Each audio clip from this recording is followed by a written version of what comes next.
Salut tout le monde, bienvenue à l'épisode 7 des deux E.T. avec Kevin et Hugo. Hugo, oui. C'est parti pour un programme chargé. Oui. En fait, ça fait un bout qu'on n'a pas enregistré. L'école commence pour Kevin puis moi avec la business.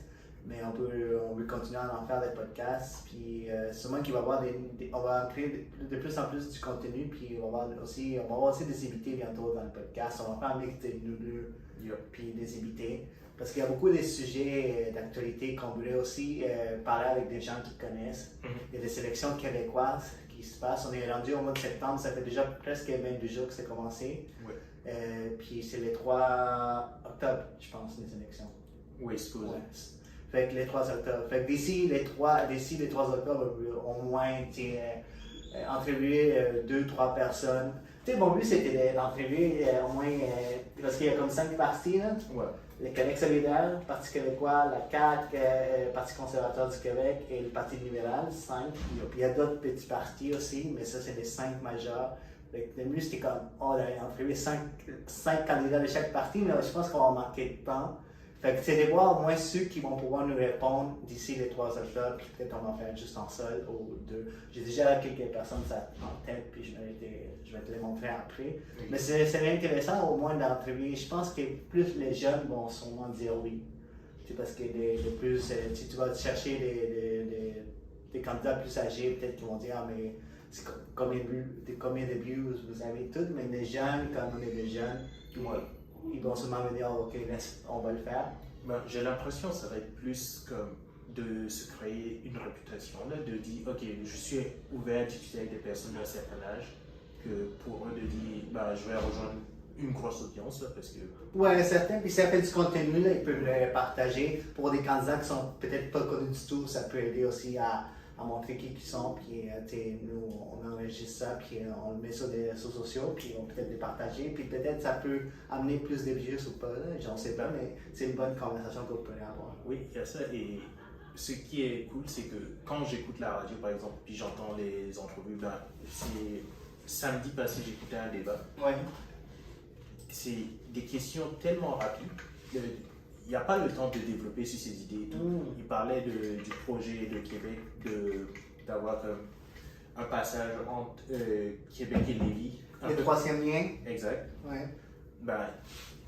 Tout le débat, ils n'avaient pas le temps d'élaborer sur quelque idée que ce soit, tandis que dans un podcast, il y a plus l'occasion d'expliquer vraiment ce qu'on veut dire. Ça, c'est par rapport au chef. Là. Le chef, je pense que j'ai pas vu des podcasteurs actuels du Québec qui ont entrevué le chef. Je sais pas, aux élections américaines, avant les élections là, officielles, Bernie Sanders était passé au podcast de Joe Rogan. Ça, c'était quand même gros.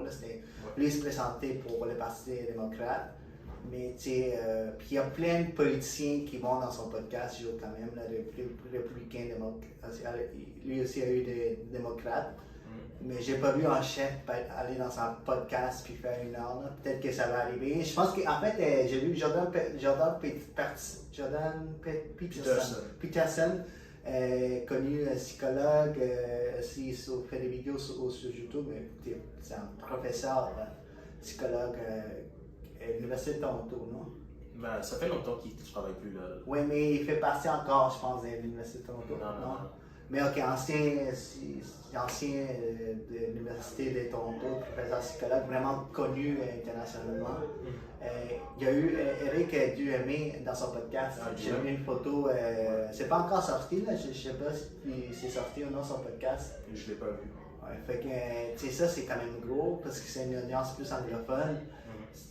Sûrement qu'il y a beaucoup de Québécois qui comprennent l'anglais, qui vont sûrement voir des vidéos qui ont été genre avec des sous-titres en français, vont sûrement la regarder. Jordan est vraiment connu pour être plus conservateur. Ouais. Fait que d'avoir Eric Duhamel, un chef du Parti conservateur du Québec dans son podcast, pour Eric Duhamel c'est une bonne chose parce qu'il va rejoindre quand même des gens plus conservateurs et du Québec aussi. Là. Oui, mais je ne sais pas si, en tout cas, si le but c'est de rejoindre des gens conservateurs, ça fonctionne. J'ai l'impression que c'est plus que l'argument de Peterson, c'est il dit qu'il n'est pas conservateur, là, il dit que lui il est comme au milieu, mais Mais il est plus conservateur C'est que la ça. chose. Il trash beaucoup sur les partis libérales. Il n'aime pas Justin Trudeau pour beaucoup de raisons, mais honnêtement, il dit, dans ses entrevues, dans les choses qu'il fait, il demande qu'il est plus conservateur que libéral. Puis peut-être qu'il ne dit pas qu'il est full conservateur, peut-être qu'il n'est pas full conservateur, mais il est dans son milieu, mais il y a souvent, je pense qu'il est souvent plus conservateur qu'autre chose. Mais moi, c'était par rapport à Eric, Eric Jeremy, lui, il va là, ça va chercher une audience. Je sais que tu es au Québec, je ne sais pas s'il va atteindre le Québec, parce qu'au Québec, il y a beaucoup de francophones. C'est un podcast sûrement qu'il a fait en anglais. Je ne pense pas que Jordan parle français très bien. Fait que, sûrement, c'est en anglais. On peut vérifier, mais je pense pas. Si le podcast est sorti, Ouais. on va aller sur YouTube, on va vérifier. Fait que ça, c'est quand même une bonne affaire pour Éric Duhaime et le Parti conservateur du Québec. En plus, on le voit ici, genre, on parle de lui. Puis. Jonathan Peterson, Éric Duhaime, comme. Oh, c'est sorti il y a 8 heures. Le 8 heures.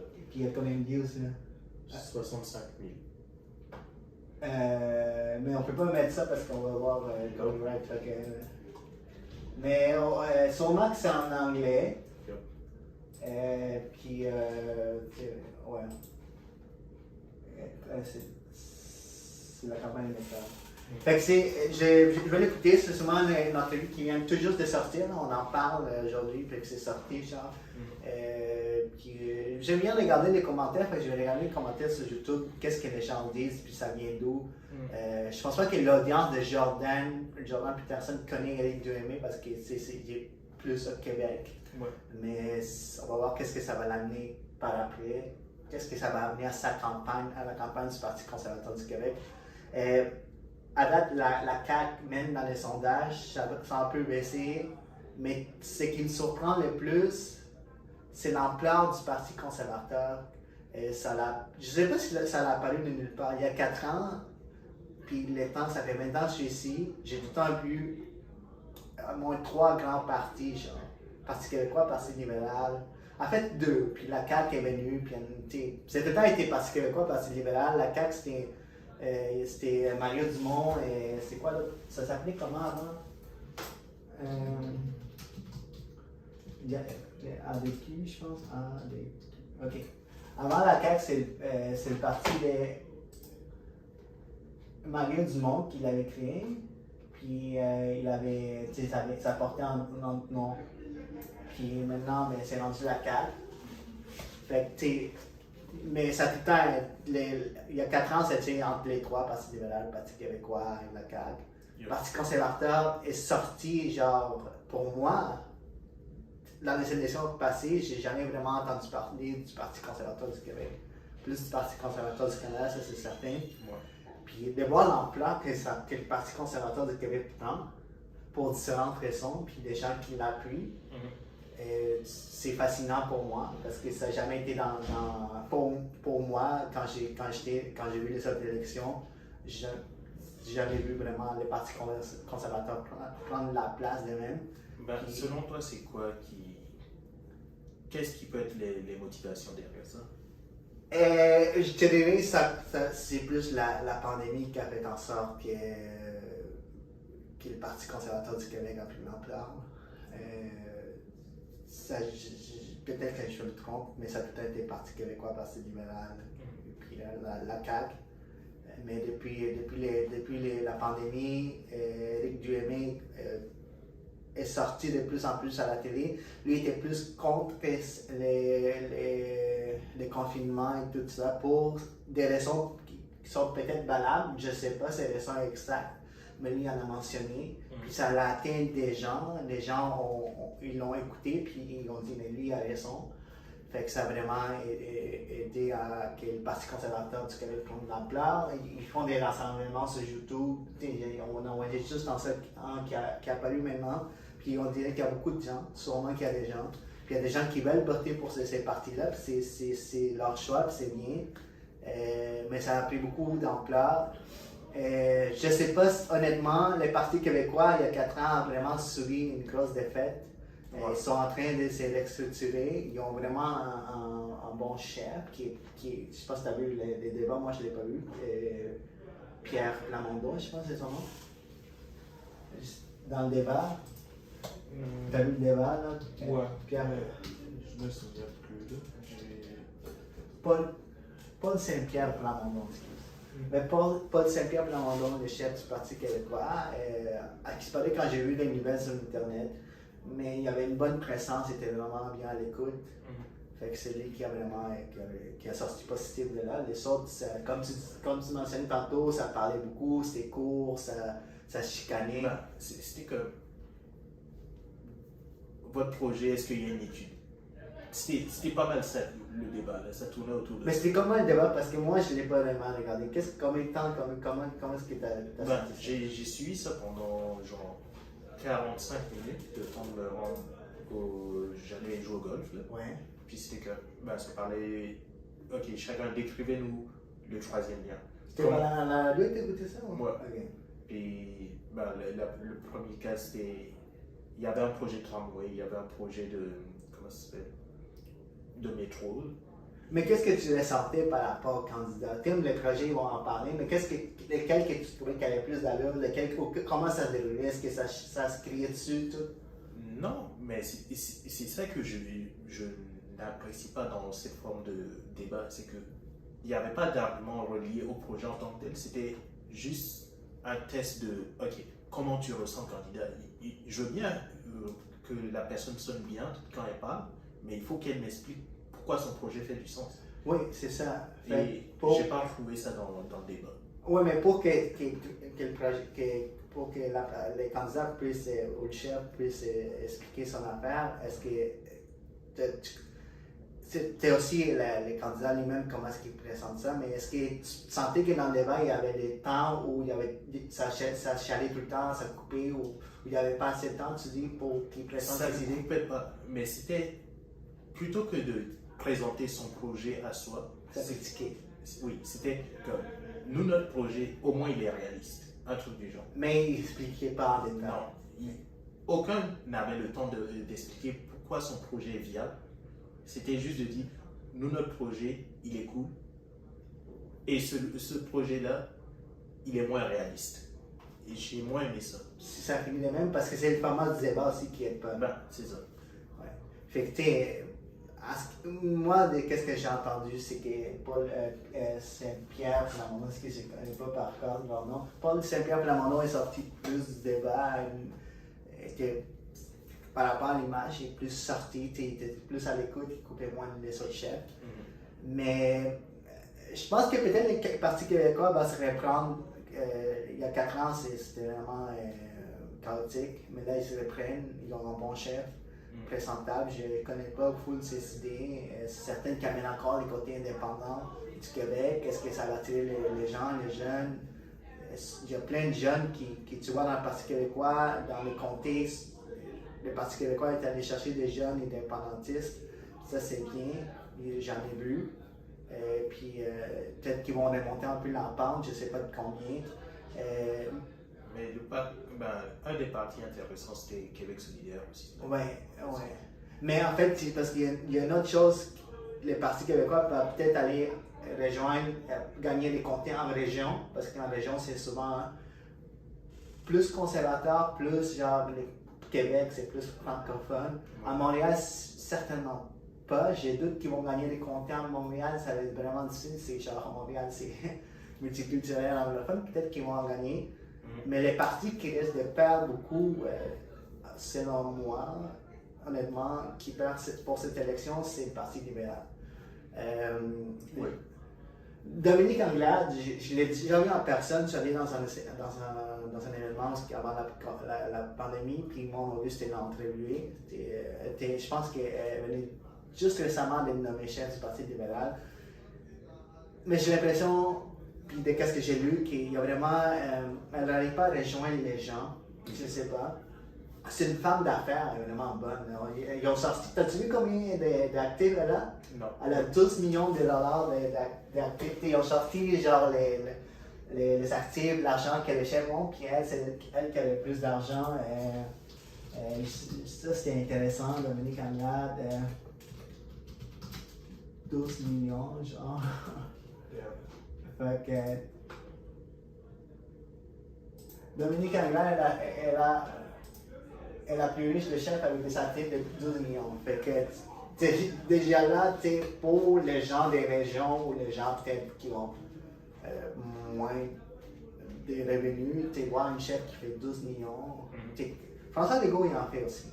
Ouais. C'est un homme d'affaires aussi, mais elle, c'est la plus riche.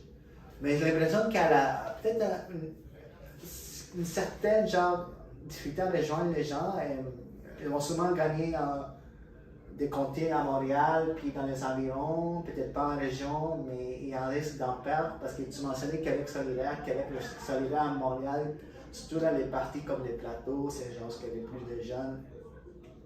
Avant, peut-être sa beauté libérale, je ne suis pas sûr, sûrement avant. Là, ils prennent la place des comtés qui appartenaient au Parti libéral. Puis j'ai vu des statistiques qui sortent à Montréal, statistiques qui sortent avant les élections pour voir qui va gagner.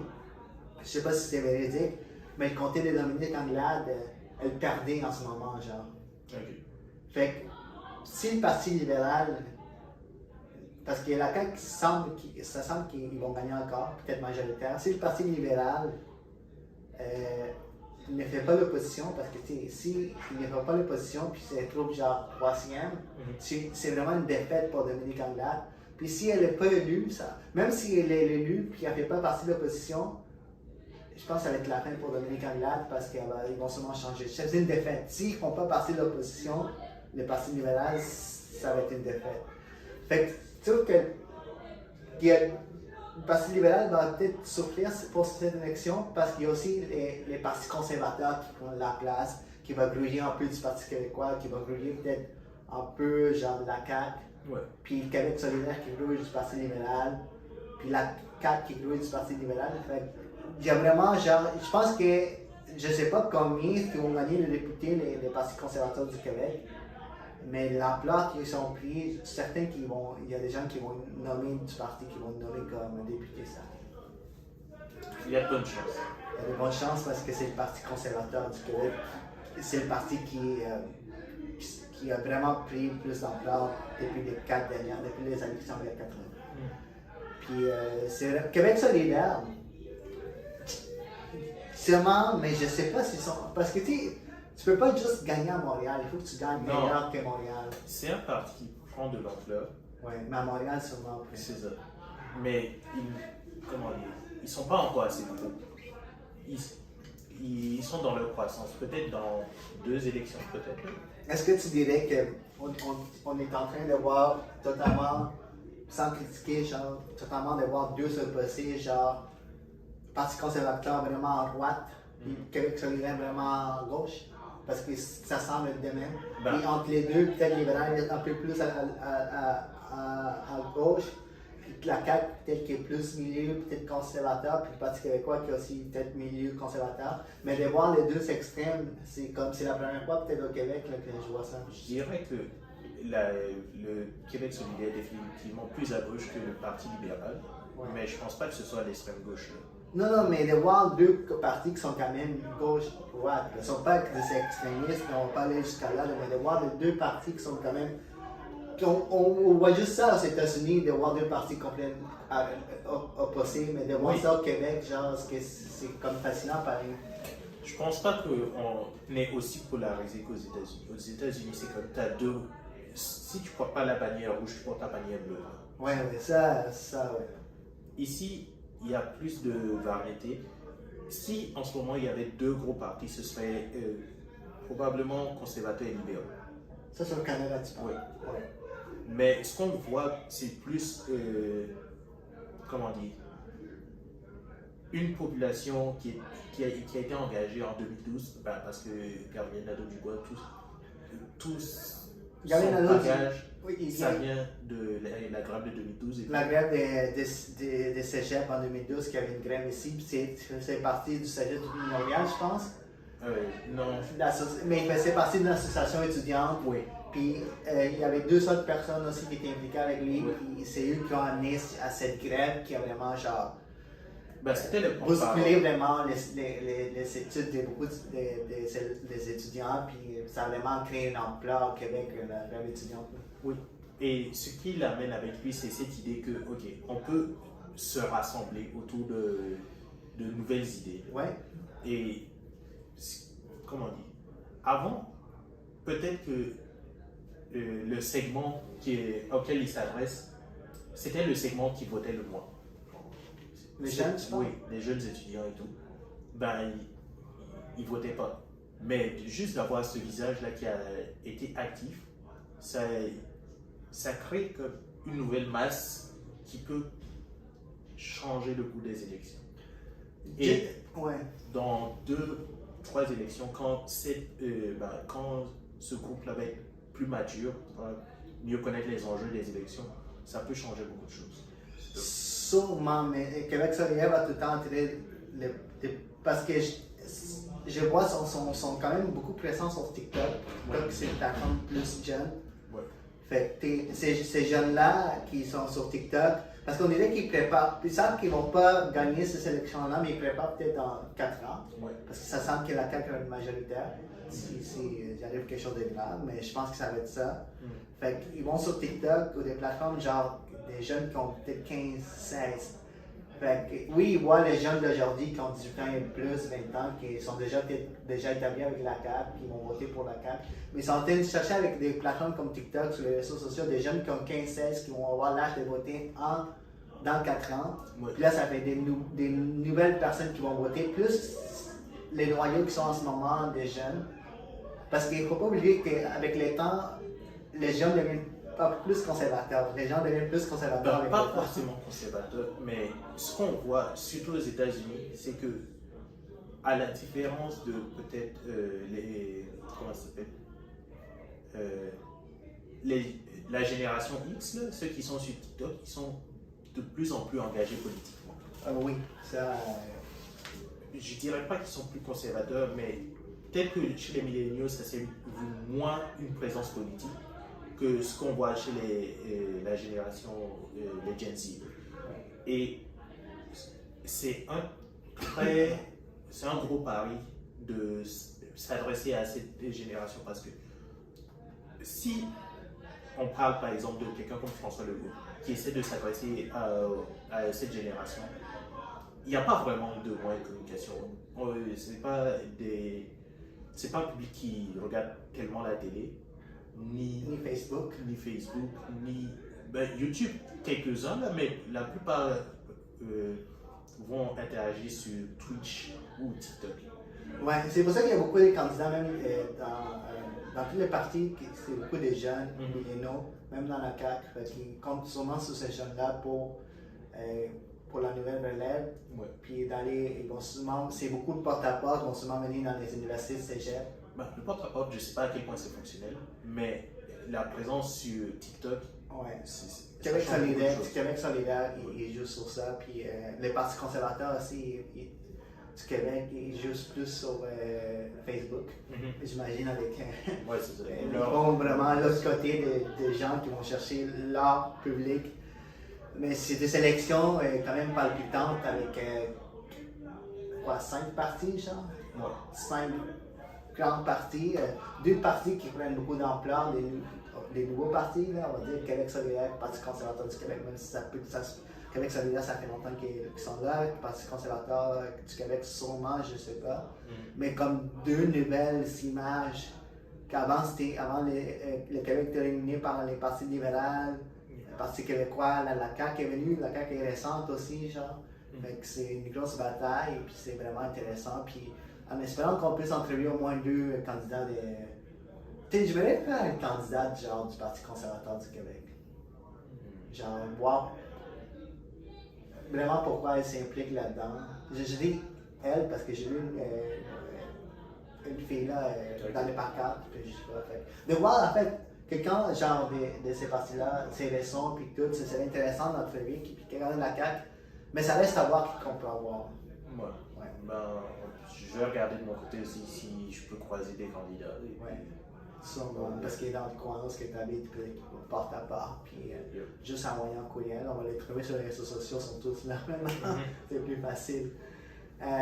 Ouais, fait que c'est pour ça, pour la sélection du Québec, c'est vraiment intéressant, fait que on va continuer à en parler sûrement, c'est un sujet qui va revenir sur certains. Ben, on peut passer sur l'interview de Joe Rogan avec Mark Zuckerberg. Ouais, mais en fait, ça c'est comme totalement un autre sujet. Hop là, on cherche. Non, on l'a plus, mais c'est pas grave. Là. Ouais. En gros, Mark Zuckerberg, président de. Représentant de Meta, maintenant, qui regroupe Facebook, Instagram, WhatsApp, Oculus et tout. Okay. Il a été interviewé par Joe Rogan. Joe Rogan. Comédien, podcasteur. Ouais. Mais c'est fou de voir comment est-ce que lui, Joe, il prend l'ampleur. C'est vraiment un exemple, genre en termes de podcast, c'est plus gros, là, on va dire. Sur Spotify seulement, il met des clips sur YouTube, des entrevues. Ouais. Mais d'avoir les gens qu'il a dans ses podcasts sont vraiment intéressants. Ça peut être des acteurs, des entrepreneurs, beaucoup de comédiens, là, parce que ça fait partie de son quotidien. Ouais. Tu sais, de voir qu'il y a un entrepreneur tech comme Marc qui fait rarement des entrevues, genre. Presque. Maintenant, il en fait de plus en plus. Parce qu'il y a Meta, il sort Meta, parce que là, il veut donner une nouvelle image. Et je pense qu'il voit l'exemple d'Elon, comment est-ce qu'il se donne dans la place publique. Parce que lui, il sait qu'il y a déjà, personnellement, lui, il a une mauvaise image, parce que les gens lui attribuent beaucoup de choses sur Facebook et tout ça, les vols des informations, les datas, tout ça, genre, et puis tout ce qu'il fait.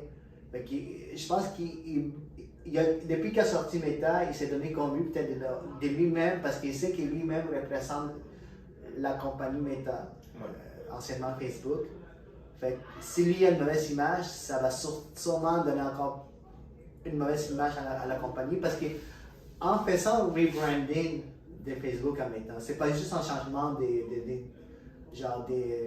d'industrie qui font, ils s'en vont dans le métaverse, ça reste encore social, c'est pas juste ça. C'est vraiment une nouvelle image qui donne à la compagnie. Fait que lui, il ne peut pas amener son image personnelle qu'avec Facebook à Meta. Parce qu'il a dit dans le podcast, je l'ai écouté aujourd'hui même, pour une deuxième fois, qu'il se voit encore faire ça pour 20 ans, 30 ans. Fait que, il est jeune, pareil, il est dans la trentaine, je pense, Marc. Ou dans la un peu plus. On va regarder ça, Marc. Et qu'est-ce qu'il dit? 14, 38 ans. Fait qu'il est récemment dans notre même temps, surtout qu'il se donne un nouveau défi avec Meta, c'est complètement différent. C'est ça lui veut connecter les gens, c'est ça son but. Fait que le fait qu'il sort faire des podcasts, il sait que les podcasts, c'est là c'est un gars de réseaux sociaux, d'attention, il sait que c'est là que les gens sont. Et récemment, je pense son premier gros podcast, qu'il en a fait d'autres avec des gens moins connus, mais des gens plus tech. C'était son premier plus gros, c'était avec Lex Friedman. Ça, je te l'avais envoyé, c'était intéressant. Puis Lex, il connaît Joe, il y avait une certaine connexion, puis on savait peut-être que ça s'en venait. Puis le fait que lui, Joe, il y a comme Elon Musk, Mark, des gros gars de tech, c'est fascinant pareil. Mais ce qui est intéressant, c'est que, comment dire, il s'agit, en passant devant quelqu'un comme Joe, de connecter avec une audience qui n'est pas tant intéressée par le domaine de la technologie, mais il essaie de redorer son image dans le sens de montrer que c'est un humain avec qui c'est cool d'être là. C'est pas un robot. Ouais, c'est ça. Mais c'est. Il ne s'agit pas de montrer ses compétences, de dire que.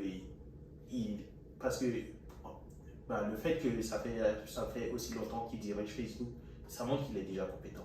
Mais il s'agit plus de montrer, ok, le robot, c'est cool comme mime, mais c'est pas l'humain qui est derrière. Ouais, et voir un peu l'exemple d'Elon, puis qu'est-ce que ça rapporte à Elon Musk.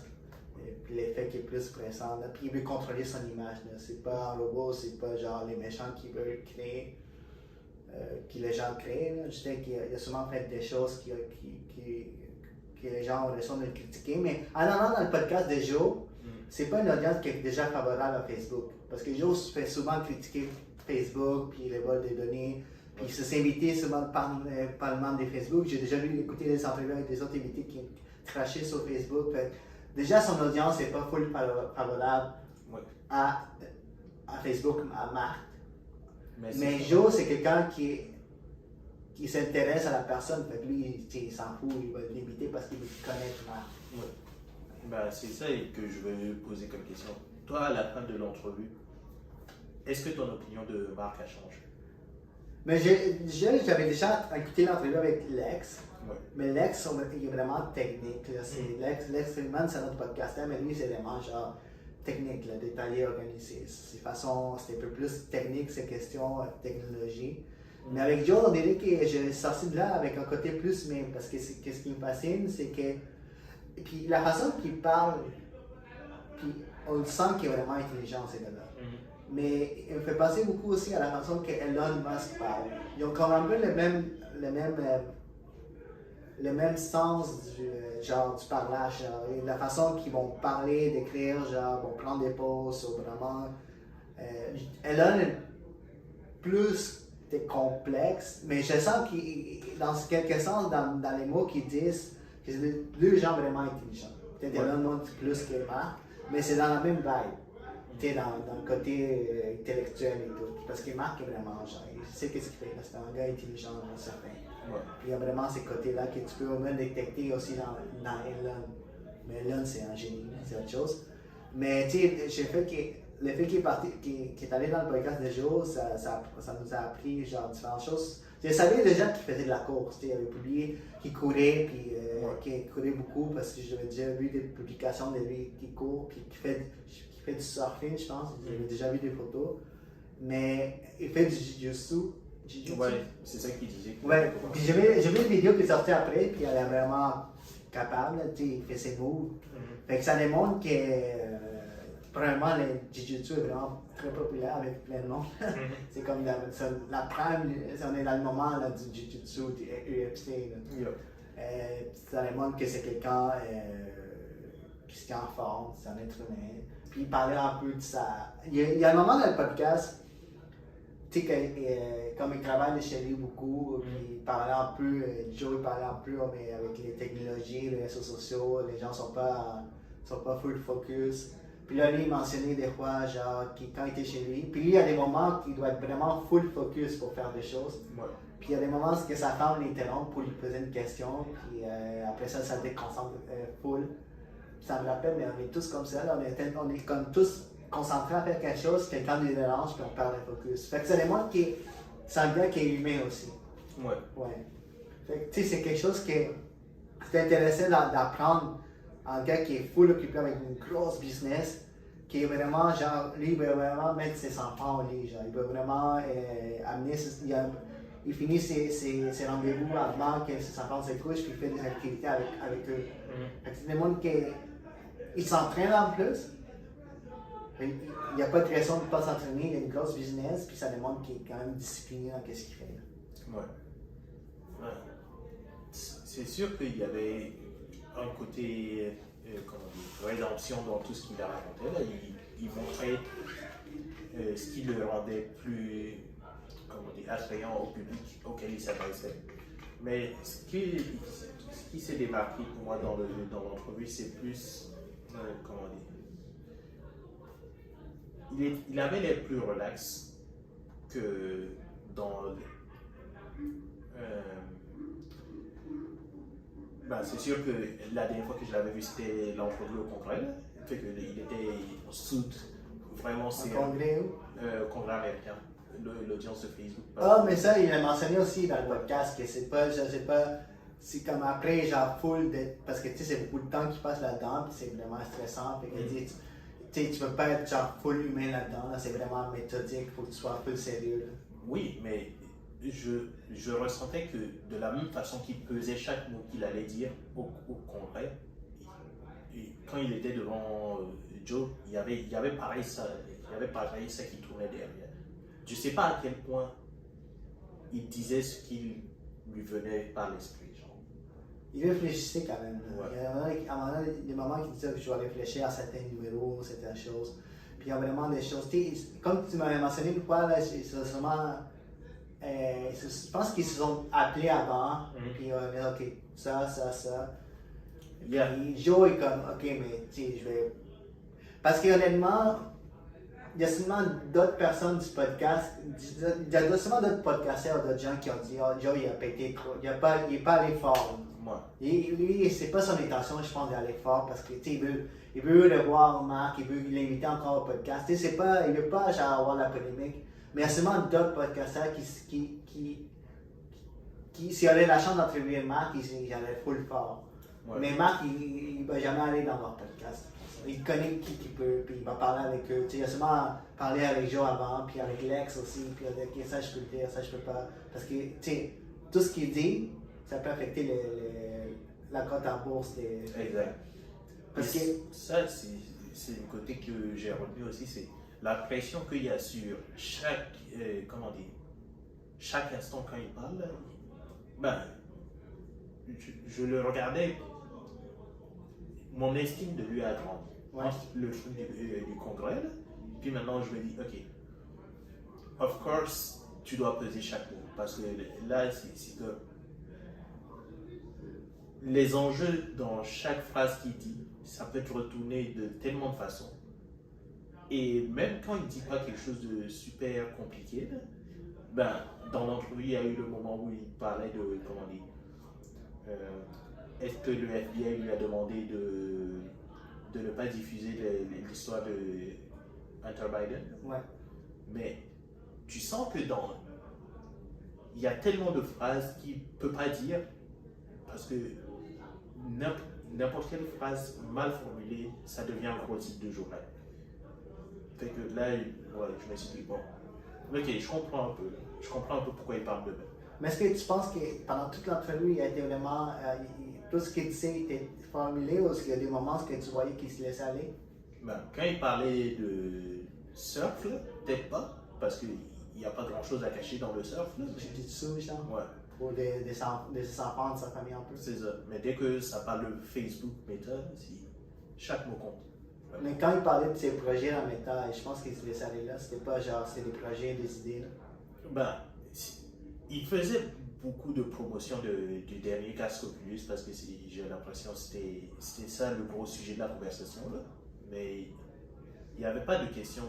Ben, tu sentais que c'était des questions qui ont été pratiquées des centaines de fois. Là, quand on lui demande c'est quoi la mission de Facebook, c'est connecter le monde. Là, ça, c'est certain qu'il faut que tu connaisses ta mission par cœur. Ouais. Ça, c'est certain en tant qu'entrepreneur. Ouais, mais c'est pas quelque chose que. Comment dire?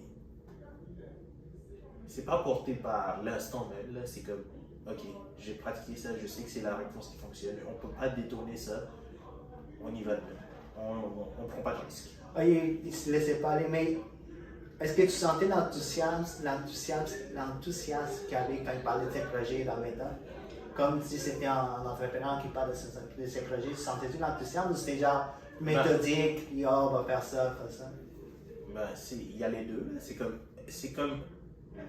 Ok, si je devais faire une comparaison, je prendrais Obama deuxième mandat. Obama au premier mandat, tu sentais qu'il était énergique et tout, qu'il voulait connecter avec le monde, tout et tout. Au deuxième mandat, tu sens que, ouais, il a vu ce que c'était de dealer avec tout le monde tout le temps, là, et puis c'est plus mature. C'est comme, ok, je veux faire des trucs bien, mais on va réduire les promesses, puis on va essayer de faire des trucs qui essaient de rester politiquement correct. C'est un peu le film que j'avais dans sa présentation de la mission, c'était comme, ok, c'est pas Facebook qu'on va révolutionner le monde, c'est pas Meta, on n'est pas là pour, c'est comme, on va connecter le monde, mais on sait comment on va fonctionner. Les gens vont payer pour tel truc, et c'est comme ça que ça va fonctionner. Fait que tu sentais pas d'enthousiasme dans tout ce qui est dans les projets futurs qu'il voulait amener avec Meta. Là. Ça, c'est juste que, ok, il fait ça parce que c'est la prochaine étape, c'est le futur. Il n'y a pas comme une certaine. Parce que lui, il parlait beaucoup de connexion, puis peut-être c'est juste moi, mais je sentais des fois dans les projets qui mentionnaient pour Meta, surtout du futur, que c'était comme une nouvelle étape pour lui, genre de, ok, j'amène Facebook à une autre étape. Fait qu'il y avait comme une certaine peut-être enthousiasme, parce qu'il faut qu'il soit enthousiaste, sinon, ok, il serait pas là. Ouais. Ben, il y a un degré de, ok, c'est une occasion de changer comme l'image qu'il y avait, mais c'est pas que, ben, c'est Mark, c'est Zuckerberg, c'est, peut-être qu'il est joyeux, mais ça se voit pas trop. Ouais. En tout cas, moi, j'ai écouté plus que j'ai vu, fait que j'ai pas regardé la vidéo, j'ai écouté. C'était méthodique, surtout au début, quand il a commencé, c'était plus genre. Mais à un moment donné, il y a des choses, il y a des moments où c'est dans le sujet plus familial, le sport, il faut se laisser aller. Mais je trouve que ça lui a donné une meilleure image, et voici pourquoi, parce que dans tout ce qu'il a dit, la seule chose qui a tellement été clippée, c'est le moment où il parlait de l'FBI avec Hunter Biden. Ouais. Puis c'est pas Meta, Facebook que lui qui est mal paru, c'est l'FBI. Ouais. Fait que l'entrevue en général, lui a dit des choses qui tout étaient politiquement correctes. Puis la seule chose qui est sortie, c'est une vidéo qui est allée, qui a donné une mauvaise image à l'FBI. Le reste, il n'y a rien de polémique, tout était correct pour lui. C'est juste l'FBI qui a reçu de la critique sur Twitter. Fait qu'en général, je trouve que ça a été bien pour lui. Mais en fait, c'est ça. Mais pour terminer, je pense que c'est une bonne entrevue qu'il a faite là. Et puis j'espère d'aller le voir. Là. Il est vraiment intéressant. Puis Joe, il fait du bon travail. Il fait en sorte que les invités reviennent. Ouais. Parce que de toute façon, c'est la plus grande plateforme de podcast. J'espère qu'il va interviewer Jeff Bezos après. C'est sûrement qu'il va l'avoir. C'est ça. Sûrement qu'il va l'avoir. S'il y a eu Marc et là, sûrement. Mais en fait, on va passer à un autre sujet différent. Qui affecte plus les Pakistan. J'ai pas vraiment suivi ça à 100%. Fait que je vais te laisser peut-être en parler plus des détails. Puis ça fait déjà quand même en bout. C'est certain que le Pakistan est encore. Il y a encore des effets de ça, des inondations qu'il y a eu. Mais ça fait déjà quand même un bout que ça a commencé. Je pense que c'est déjà 3 semaines. En fait, au Pakistan, il y a eu vraiment des grandes inondations.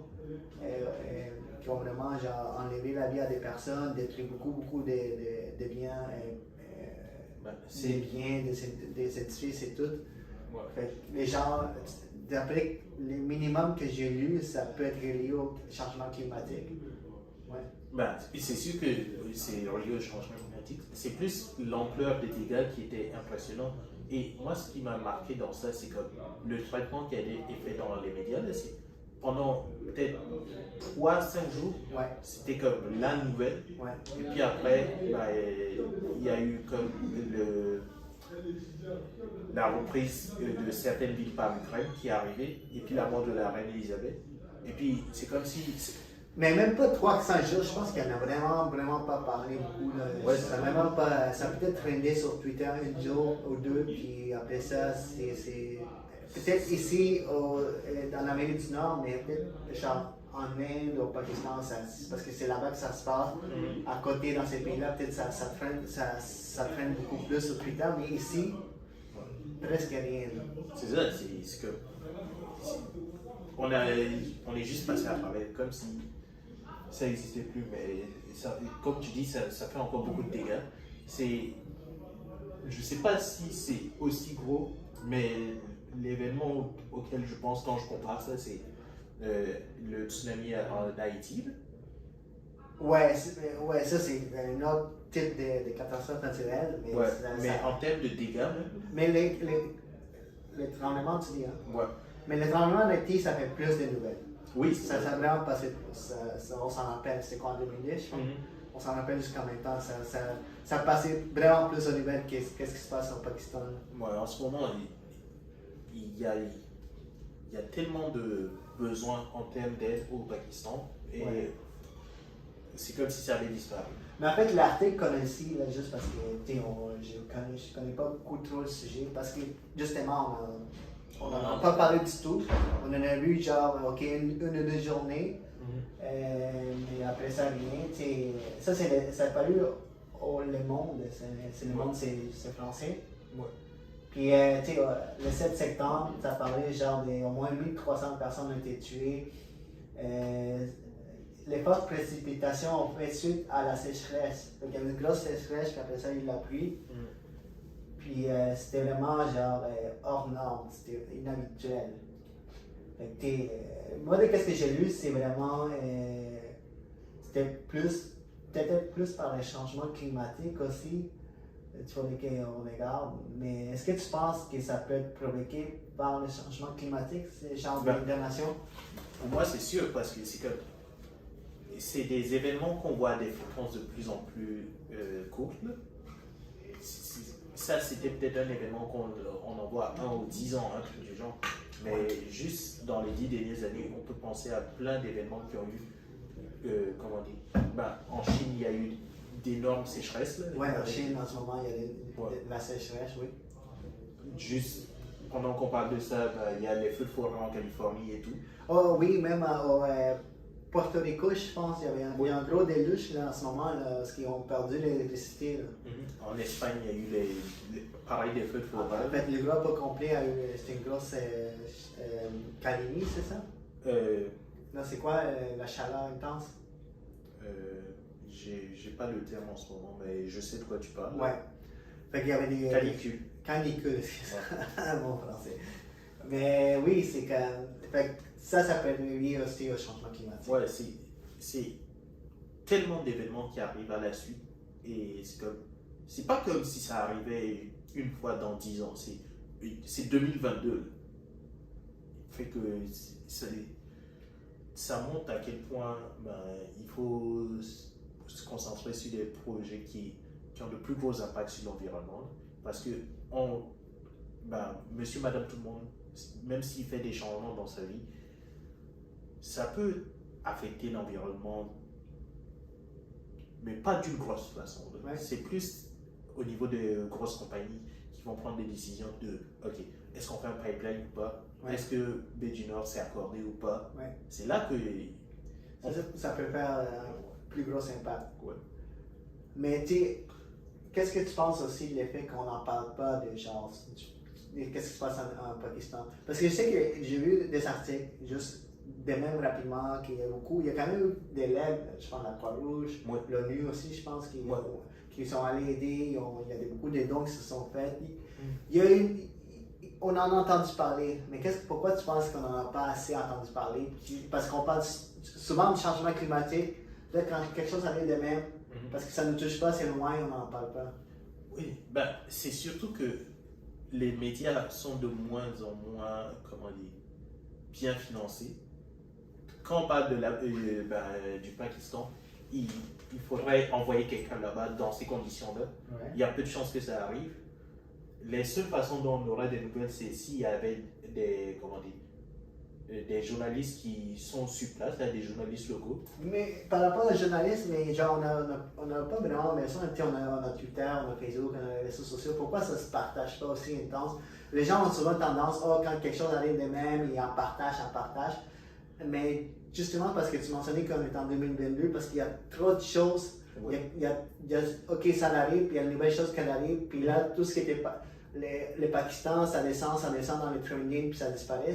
Parce que on peut parler des journalistes. Les journalistes qui sont envoyés, les gens regardent moins la télé, ils ne sont pas vus, mais c'est aussi les personnes, les gens qui en parlent pas beaucoup sur les réseaux sociaux. Mais il y avait une place du journalisme qui était comme, OK, je vais faire le tri dans ces informations-là pour essayer de ressortir les trucs qui ont un gros impact. Et avant, il y avait une communauté autour d'un journal. Le Monde, quelqu'un qui lit Le Monde, il va voir qu'on parle des inondations. Mais maintenant, c'est que tout le monde va sur Twitter et il y a quelques gros visages qui attirent encore de l'attention sur les nouvelles. On peut parler de, je sais pas, Philippe DeFranco sur YouTube. dans les médias plus traditionnels, Tucker Carlson, tout le monde le connaît. C'est même pas un journaliste, c'est un chroniqueur. Ouais. Mais c'est des gens qui ont des spots à la télé, mais aussi il y a une présence sur les réseaux sociaux. Oui. Qui, justement, leur donne plus de popularité à la télé. C'est ça. Fait que quand, avant un événement de même arrivait, il y avait un référent qui a dit, OK, nous on est au Pakistan, voici on en parle. Oui, il y a une équipe des gens ou des gens juste sur ça, genre. Oui. Puis on en parle détaillement, on envoie des gens, puis c'est la télé, là, c'était le show, là. On envoie quelqu'un en Pakistan, puis les gars, il est dans l'eau, il est avec ses gars jusqu'ici, puis là, il y a l'eau qui tombe, puis lui, il est en train de parler, on n'entend pas bien, il y a du temps qui passe. C'est le showtime, la télé comme ça, mais là, maintenant, c'est devenu une histoire de... On ne peut pas se permettre de faire ça, parce que les gens ne consomment plus les nouvelles de la même façon. Mais ça je comprends, mais pourquoi alors les gens comme toi et moi qui peuvent juste, ok, il y a des vidéos, parce qu'il y a Pakistan, il y a plein de gens qui prennent des vidéos qui se partagent. Comme je t'ai dit, ça peut être de ces côtés de la planète, c'est plus partageable, les gens sont là, en Inde, au Pakistan. Okay. Mais ici, pourquoi les vidéos ne sont pas pré-partagées au Pakistan? Je te donne un exemple. Je pourrais me lever ce matin, décider que je veux parler du Pakistan et te texter sur le Pakistan. Oui.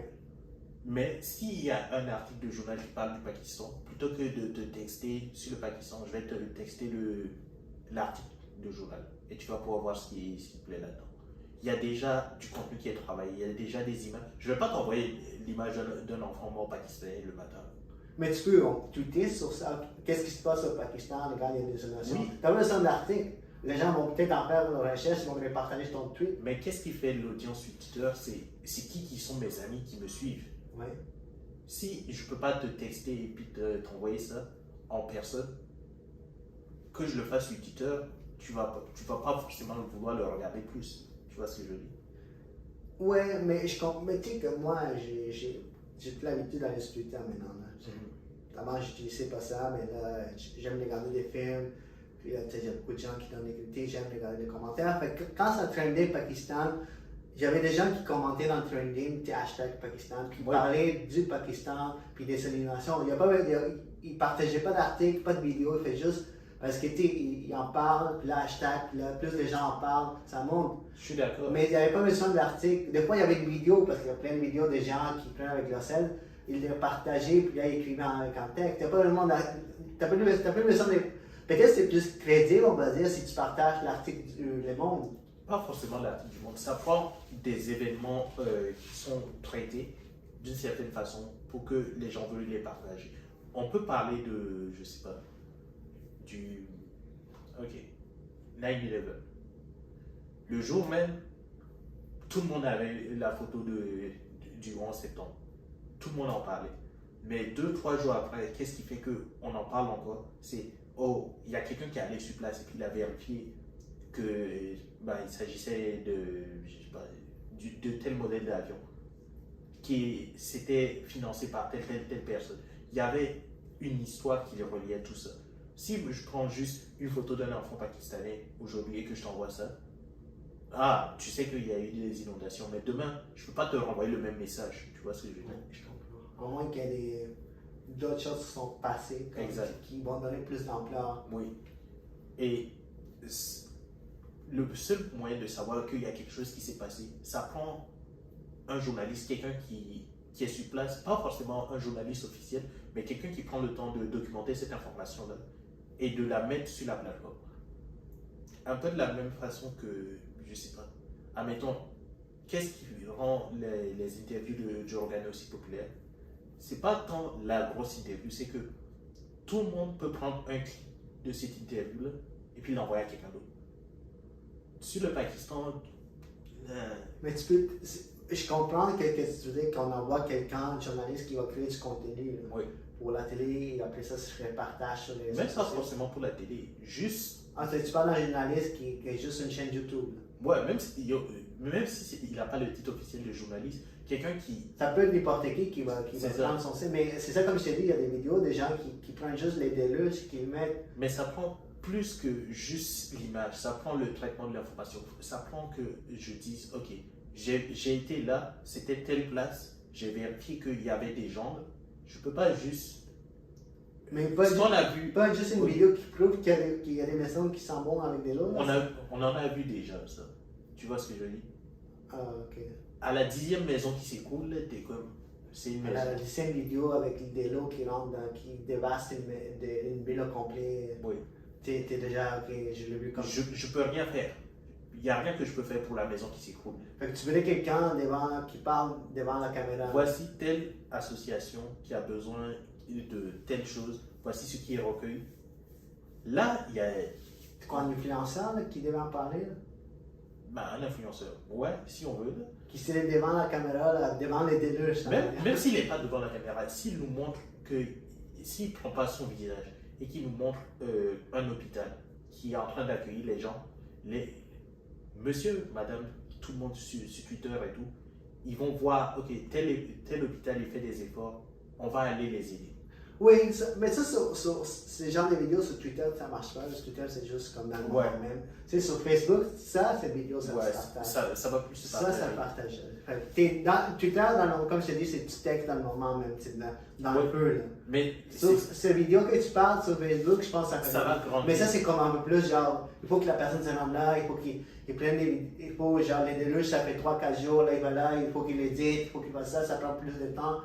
Mais même dans l'instant X, là, ok, admettons un journaliste qui est, je sais pas, comment ça s'appelle, Al Jazeera, parce qu'ils sont dans le coin là, qui est sur place, il dit, ok, je suis présentement dans la capitale, les enfants n'ont pas à manger parce qu'on est bloqué par l'eau, un truc du genre. Ok, les gens qui suivent ce journaliste d'abord se disent, yo, il faut qu'on fasse quelque chose. Plutôt que ce soit compte random X sur Twitter, que tu ne sais pas s'il est vérifié, tu ne sais pas si l'information qu'il raconte, c'est pour son profit à lui ou pour aider le Pakistan. C'est la vidéo qu'il partage, c'est la vidéo de 2022 au Pakistan et pas de 2010 quelque part. En Haïti, des trucs. Ouais, ok, je comprends. Oui, c'est ça. Comme tu peux s'appeler quelqu'un de random qui peut partager n'importe quoi, puis si c'est une source plus vérifiable, c'est mieux. Mais on dirait que la source, ce genre de source est plus niche. Parce que c'est des gens qui suivent les journalistes, c'est pas des gens qui en général. Parce que les gens en général vont juste partager tout ce qui est viral, pop-up. Ouais. Ils ne vont pas aller voir, ok, je vais aller voir les journalistes de Le Monde ou Al Jazeera. Ça, c'est des gens plus niches. Puis si le contenu qu'il a fait est vraiment bon, puis ça se partage, il y a un impact, ça va se rendre à être viral. Mm-hmm. Mais des fois, ça ces gens n'ont tellement plus de financement que ça n'arrive plus. Ouais. C'est comme, je veux bien être journaliste et puis prendre des vidéos et puis essayer de faire des tweets récents sur l'actualité et tout, mais s'il ne mange pas, il va se trouver un autre travail. Sûrement. Mais écoutez, sûrement qu'il y a encore, il y a beaucoup encore. Même ça fait déjà peut-être 3-4 semaines que ça s'est passé.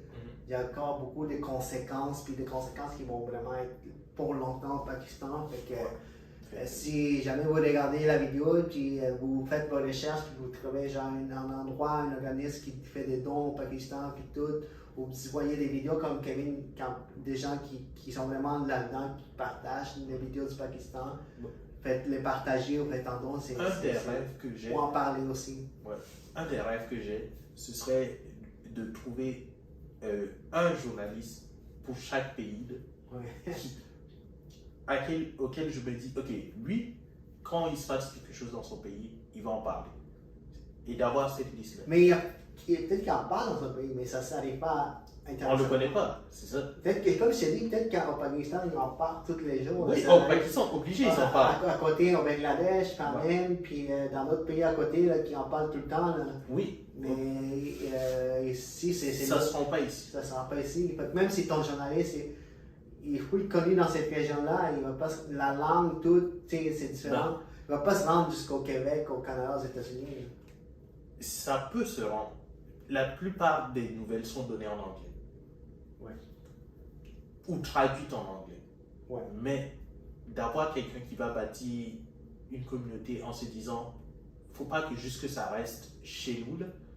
De la même façon que aux États-Unis, Philippe DeFranco, il a grossi et puis maintenant il y a des gens en Chine ou en Corée qui regardent son show.